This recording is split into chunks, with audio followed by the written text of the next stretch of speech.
नमस्कार मित्रांनो, स्वागत आहे आपल्या एक इंटरेस्टिंग व्हिडिओमध्ये। संजय गांधी निराधार योजनेचे जे काही लाभार्थी असतील, ज्येष्ठ नागरिक असतील, आजारी व्यक्ती असतील किंवा विधवा महिला असतील, त्यांच्यासाठी हा व्हिडिओ खूप महत्त्वपूर्ण ठरणार आहे।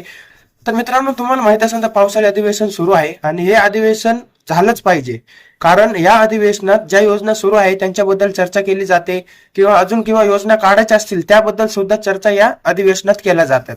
कळते मित्रांनो, तसेच एखादी योजना असेल त्याच्या निधीमध्ये जर वाढ करायची असेल याबद्दल सुद्धा चर्चा या अधिवेशनात केली जाते। त्यामुळे अधिवेशन झालंच पाहिजे। तुम्हाला माहित असेल तर मागच्या अधिवेशनात दिव्यांग योजनेचे जे काही लाभार्थी होते त्यांना जो काही 1500चा हप्ता भेटायचा तो डायरेक्ट आता 2500चा करण्यात आला होता मागच्या अधिवेशनात। त्यामुळे मित्रांनो, हे अधिवेशन झालंच पाहिजे। या अधिवेशनात भरपूर योजनांबद्दल विचार केला जातो आणि भरपूर काही योजना पण काढल्या जातात। ठीक आहे मित्रांनो, आता हे जे काही पावसाळी अधिवेशन आहे ते संजय गांधी निराधार योजनेचे जे काही लाभार्थी असतील त्यामध्ये विशेष करून विधवा महिला असतील, ज्येष्ठ नागरिक असतील, आजारी व्यक्ती असतील, यांच्यासाठी हा खूप महत्वाचा आहे। आता कसं महत्वाचं आहे ते मी तुम्हाला आता सांगणार आहे। तर मित्रांनो, हे अधिवेशन 10 जुलै पर्यंत चालणार आहे। आता 22 जूनला हे चालू झालं होतं, हे पावसाळी अधिवेशन 10 जुलै पर्यंत हे चालू राहणार आहे। ठीक आहे, तर या अधिवेशनात जे काही दिव्यांग योजनेचे लाभार्थी असतील त्यांचं अनुदान 6000 रुपये करण्यात यावा। तसेच जे काही संजय गांधी निराधार योजनेचे लाभार्थी असतील, विशेष करून विधवा महिला असतील, त्यांच्यासाठी सुद्धा हे अनुदान 6000 रुपये करण्यात यावा, अशी चर्चा या अधिवेशनात करावी। ठीक आहे मित्रांनो, तर आता जे काही दिव्यांग योजनेचे लाभार्थी असतील त्यांचा हा जो काही अनुदान आहे तो 6000 रुपये होणं गरजेचं आहे। तसेच संजय गांधी निराधार योजना असेल त्यामध्ये विधवा महिला असतील तर त्यांचं पण हा अनुदान 6000 रुपये होणं गरजेचं आहे। कळतंय? आणि या अधिवेशनात आपल्या ज्या काही ह्या योजना सुरू आहेत, संजय गांधी निराधार योजना, दिव्यांग योजना, लाडकी बहीण, हे जे काही योजना सुरू आहेत त्याबद्दल या अधिवेशनात चर्चा केली जाते। कळतंय मित्रांनो? तर मित्रांनो, मागच्या अधिवेशनात असं स्पष्ट सांगितलं होतं की सध्या आम्ही 2500 करत आहोत, त्यानंतर आम्ही विचार मांडून आम्ही या जो काही अनुदान आहे त्यामध्ये आम्ही अजून वाढ करू।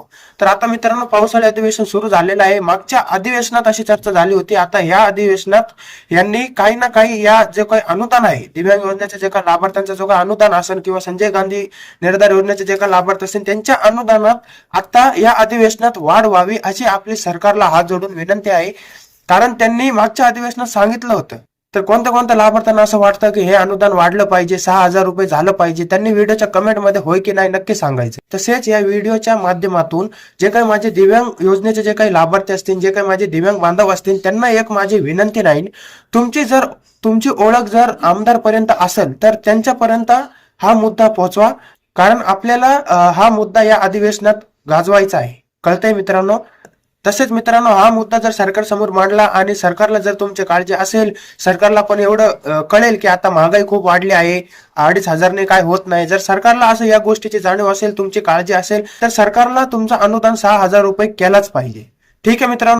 तसेच मित्रांनो, एक महत्वाची गोष्ट म्हणजे अशी की जर तुमचे ओळखीचे आमदार असतील तो मुद्दा जर सरकार समोर मांडत असेल तर एखाद्या वेळेस त्यांनी 6000 रुपये नाही केले म्हणजे त्यांनी अनुदान नाही वाढवलं, पण आपल्याला याचं मागचं कारण तरी कळेल, सरकार आपल्याला याचं मागचं कारण तरी सांगेल की आम्ही 6000 रुपये का करू शकत नाही, हा अनुदान का वाढू शकत नाही, म्हणजेच आपल्याला एक सकारात्मक बाजू भेटेल। ठीक आहे मित्रांनो, ही एक महत्वाची अपडेट तुमच्यासाठी घेऊन आलो होतो। त्यासाठी तुमचा आता जर या अनुदानात वाढ करायची असेल तर मित्रांनो तुमच्या सपोर्टची गरज पडणारच आहे।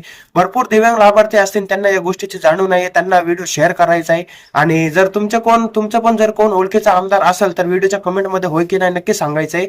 आणि भरपूर जे काही दिव्यांग लाभार्थी असतील ते पक्षाचे काम करत राहतात, तर त्यांची कुठं ना कुठं ओळख असतेच। ठीक आहे मित्रांनो, तर आपल्याला हा आमदारांद्वारे हा मुद्दा आपल्याला अधिवेशनात मांडायचा आहे। बच्चू भाऊ आपल्याला सपोर्ट करत आहे, त्यांना पण तुम्ही सपोर्ट करायचा आहे। ठीक आहे मित्रांनो, अजून जर तुम्हाला काय अडचण असेल तर व्हिडिओच्या कमेंटमध्ये नक्की विचारा। बघूया आता या अधिवेशनात काय होत आहे। जरी काय अपडेट आली तर तुम्हाला आपल्या युट्यूब चॅनलद्वारे सर्वात आधी कळवलं जाईल। ठीक आहे मित्रांनो।